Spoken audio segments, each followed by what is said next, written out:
Travis Holmes with BigCatCountry.com, the Duval Dive Podcast, and the Believe Podcast Network here with your takeaways from Jacksonville Jaguars training camp. The Jaguars had a pretty rough day offensively today, with the referees throwing the flag, by my count, on 8 different plays, multiple illegal formation penalties, multiple holding penalties. I believe there were 4 runs called back for holding penalties, 2 by Bayshaw Tootin, 1 by Travis Etienne, and I'm not sure who the remaining back was on the last one. I only counted 2 defensive penalties on the day. So overall, between the offense and the defense, I'm looking at 10 penalties across the board. So again, not the cleanest day you'd want this late in the training camp period. Coach Liam Coen did discuss that he did want to see a much cleaner day on Saturday's matchup against the Pittsburgh Steelers as the Jaguars open this preseason. As far as highlights are concerned, I know that's what you're waiting for. Joshua Cephas had a 40-plus yard catch and run in today's practice that I thought was just amazing. He caught it over his shoulder with the defender basically draped on the back of him, very similar to the catch that he had in the scrimmage with Tyson Campbell in coverage. As far as the defensive highlight of the day, it's got to be Jordan Lewis's interception of quarterback Trevor Lawrence, a diving interception where he's like horizontal to the ground. I'm sure the Jaguar socials will absolutely release that one, as they've been pretty apt to do for many of his highlight plays throughout the camp periods. Trevor Lawrence can't throw that ball. For those of you who weren't here in the stadium today, in the practice fields to see it, Trevor Lawrence can't throw that pass because of the proximity of the defenders to him. But he's kind of said the same thing in his post game media availability. They're just trying to figure out what things you can get away with, and this is kind of where you want those issues to happen in practice. Kind of just figure out how close you can toe that line.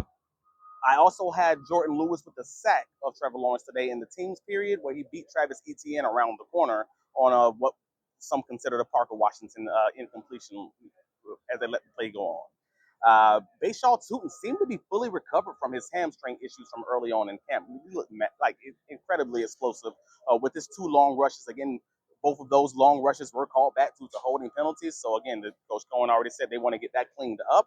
On the other side, Travis Etienne also had himself a pretty positive day, other than that sack given up to Jordan Lewis. He had himself also 2, maybe even 3 longer rushes, of the 10-plus yard variety. And he also had a 15-yard catch and run out of the backfield from quarterback Seth Hennigan. Devon Smoot on the defensive line front had a pretty solid day with a sack of Nick Mullins in the teams period. He also won his individual rep over Fred Johnson in the one-on-one period. So solid day from Smoot.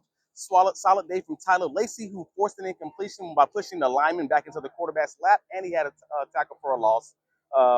When tackling Travis Etienne. Coach Coen, after practice, did discuss Walker Little and stating that he needed to continue to improve as a pass rusher, but that he saw major improvement in his running tape since the 2024 season. I had Walker Little as 2-0 in his one-on-one offensive line versus defensive line period today, where he won both reps against Josh Hines-Allen, one stalemating him and Josh Hines eventually losing his feet, and on the other one, just riding him around the corner. So I think it was a pretty solid day, pass protection-wise, for him. And Eric Murray had himself a pass broken up, and of course an incompletion in the teams period. Travis Hunter played both sides of the ball in today's practice. He actually put on a white jersey over his teal jersey, and then later went back to the offensive side of the ball. So this is one of the first times we've seen that, playing both sides of the ball on multiple occasions throughout a practice. So that was an interesting day. He ended up having 4 catches on the day, 2 catching the ball and basically getting some additional yards after catch. He kind of showing off his speed. Coach Coen did mention in the post-game availability that Hunter was still, getting acclimated to the offense, and he's primarily playing in a lot of the 11 personnel. And with them playing more 12 personnel in today's practice, he was able to kind of go on both sides of the ball, just package by package. Maybe that's the plan for Hunter, so we'll kind of see what that's going to look like. But as I kind of already intimated, 8 penalties, offensive penalties, obviously won't do. So the team will look to get that cleaned up as they continue getting ready and getting prepared for the Pittsburgh Steelers on Saturday. Another quiet day from Brian Thomas Jr. And if you're keeping count, that's 3 or 4 of the 10 practice days where he's had not the greatest, appearances. So we'll see where that where that goes. And as a final note, Liam Coen also said that he hopes defensive tackle Eric Armstead will be ready for Week 1 against Carolina, but he doesn't know for sure at this moment. Keep it locked in at BigCatCountry.com. Like and subscribe for the Duval Dive podcast, and we will have you guys covered. Go Jags.